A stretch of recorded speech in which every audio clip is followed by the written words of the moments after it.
today's Muslims in any way responsible for all the misdeeds and cruelty?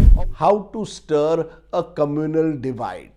Maharashtra and India, my friends, has surely more important challenges. Views expressed in this blog are hosted on my own website, are strictly personal and do not reflect the views of any organization. Namaskar.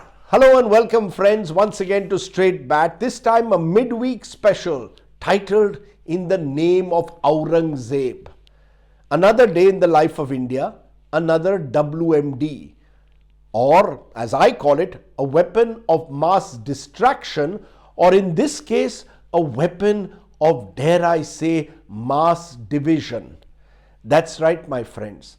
Aurangzeb, a 17th century ruler, is being resurrected in 21st century India, that is Bharat, with only one aim: how to stir a communal divide.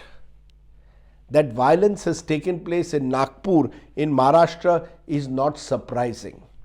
Once you unleash a hate-filled narrative where you want to go and demolish Aurangzeb's tomb, you must be prepared for some reaction and a backlash. As always, pehle chronology samajhiye. Understand the chronology, my friends. Let's therefore go back to the 2024 Maharashtra Assembly elections of November. Ahead of those elections last year, the BJP and Sangh Parivar were worried that after their Lok Sabha defeat in Maharashtra, they were losing their grip over this prize state. And so a series of steps were taken by the ruling alliance to try and retrieve lost ground.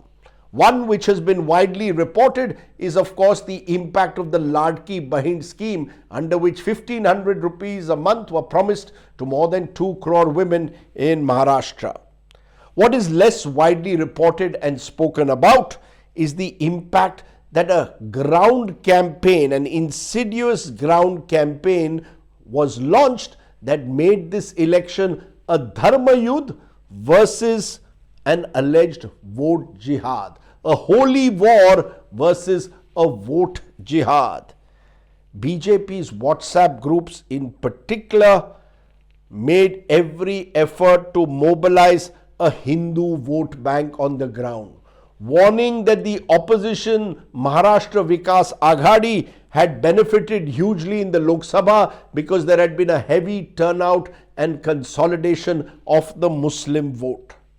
For example, just a few days ahead of Maharashtra voting in November, one WhatsApp video that went viral alleged that the Waqf board was about to take over the Siddhi Vinayak temple in Mumbai.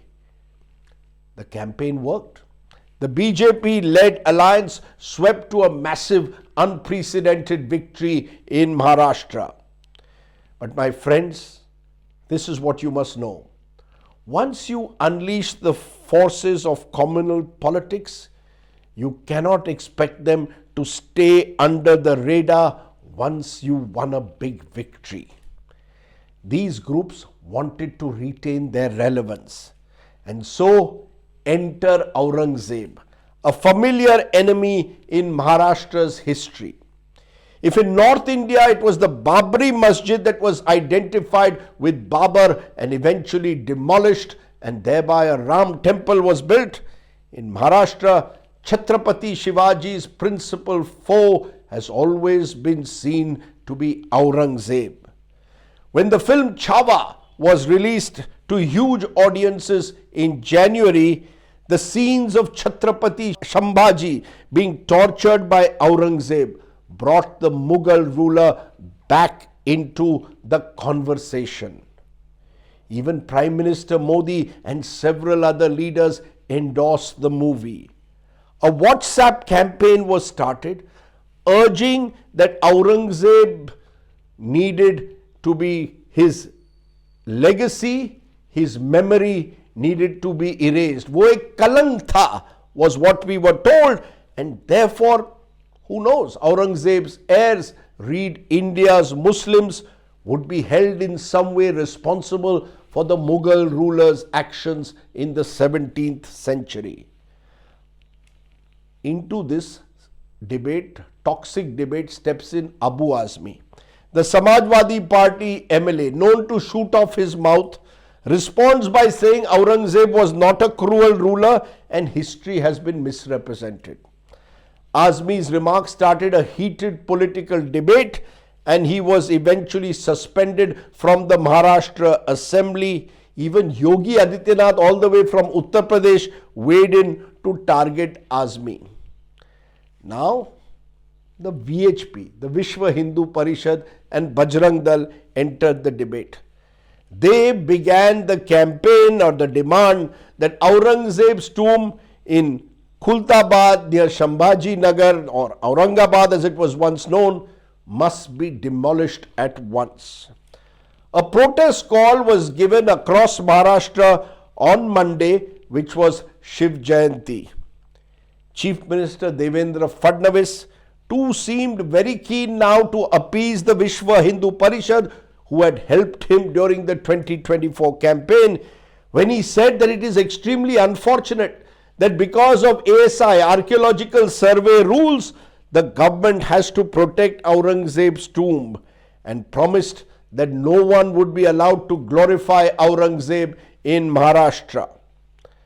The Chief Minister, who is also the Home Minister of the state, should have been saying that no one from any community will be allowed to use Aurangzeb as an issue to create a law and order problem. Instead, the Chief Minister was seen to be batting clearly for one side. And then, when an effigy of Aurangzeb along with the chadar was burnt by Bajrang Dal VHP protesters in Nagpur, rumors were quickly spread that a Quran was being burnt. The rumors that gathered momentum on WhatsApp saw a large Muslim mob gather on Monday evening in parts of Nagpur. This was a well-armed group, so they were clearly now well prepared, and stone pelting and arson ensued, with the police a soft target as always. It was clearly criminal activity which was now at work. Who was behind them? Only an investigation can reveal.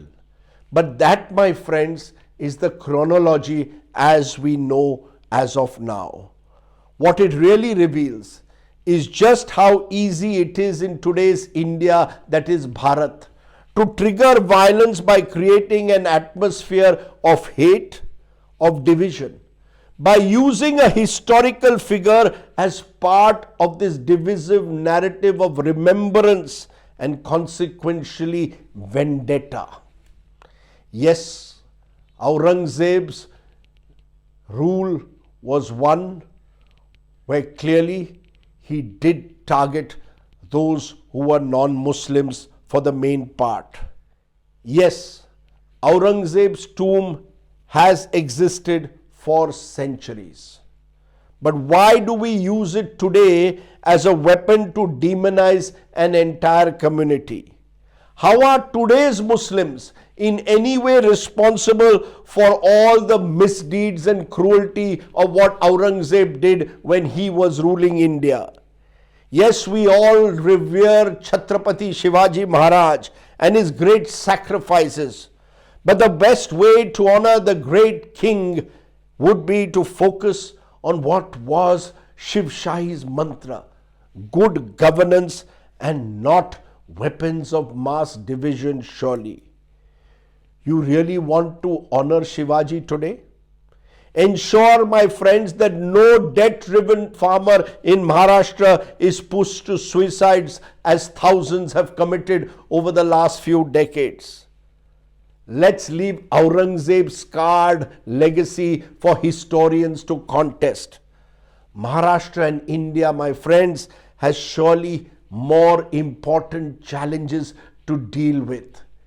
If we want to really build a Viksit Bharat, focus on how you unify people, not on how you choose to divide and demonize them. think about it. That was the Straight Bat. Do of course subscribe to my YouTube channel for many more such videos. For now, stay well, stay safe. Jai Hind, Jai Maharashtra, Namaskar.